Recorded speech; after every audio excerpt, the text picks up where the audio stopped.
Mathieu Kassovitz s'est également engagé à côté de la famille Traoré. Je rappelle cette affaire, il y a plus d'1 an et demi, le jeune Adama Traoré trouve la mort suite à un contrôle d'identité. Petit rappel des faits de ce qui s'est passé depuis.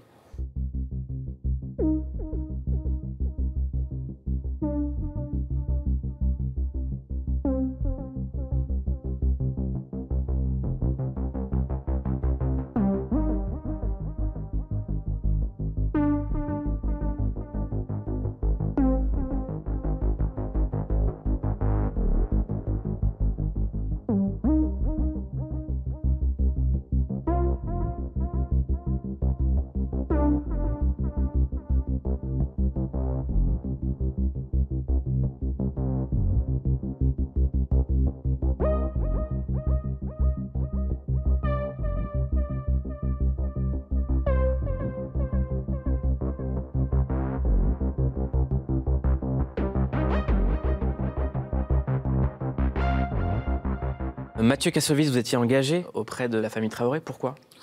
J'ai rencontré Assa parce que j'ai trouvé que son histoire était absolument terrible. Et Emmanuel Macron devrait véritablement prendre les rênes de ça parce que c'est essentiel pour nous, en tant que citoyens, de savoir qu'on est protégé par la police et que la police accepte de reconnaître ses erreurs.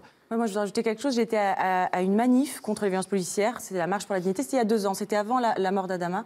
Et j'ai parlé avec une femme qui avait mon âge, qui est noire et qui avait un petit garçon de 8 ans. Et elle m'a dit, elle habite dans un quartier assez difficile. Elle m'a dit, j'ai peur pour mon fils. Tous les jours, j'ai peur pour mon fils. Je refuse aujourd'hui de vivre dans un pays où une femme a peur pour son fils à cause de la police.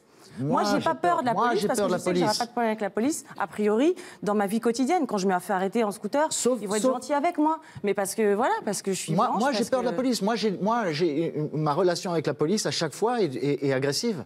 Pas de mon côté, mais à chaque fois que j'ai un problème avec la police, je les regarde en disant mais pourquoi vous me regardez comme un suspect de quelque chose? Pourquoi vous n'embrassez pas l'idée que je suis un citoyen dont vous êtes responsable et que vous devez aider, et vous devez avoir de l'empathie pour moi et pas m'enfoncer plus.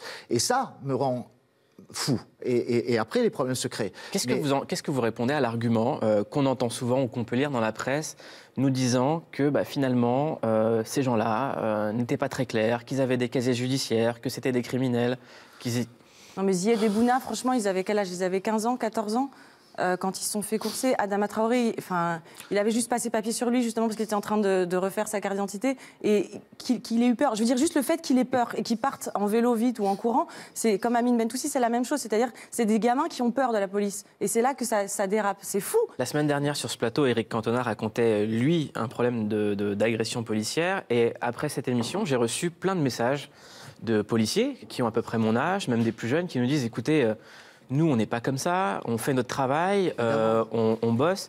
Peut-être qu'il faudrait une libération de la parole policière. Mais on les connaît, ces flics, et on les aime, ces flics. Moi, chaque fois qu'on tombe sur un flic avec qui te regarde avec des yeux humains et qui comprend ton problème, même s'il ne peut pas parler, tu as juste besoin de ce contact-là. Maintenant, si ces policiers-là, ils le savent, quand je parle là, vous avez plein de policiers qui disent « Ouais, connard », et il y a plein de gens qui disent « Comment on peut ne pas aimer la police ?» Il y a plein de policiers eux-mêmes qui comprennent le problème et qui le disent eux-mêmes. Nous, on veut une police qui soit mieux payée, mieux entraînée, mieux respectée, à qui la mission qui est donnée par les politiciens n'est pas de terroriser ou d'encaisser un chèque.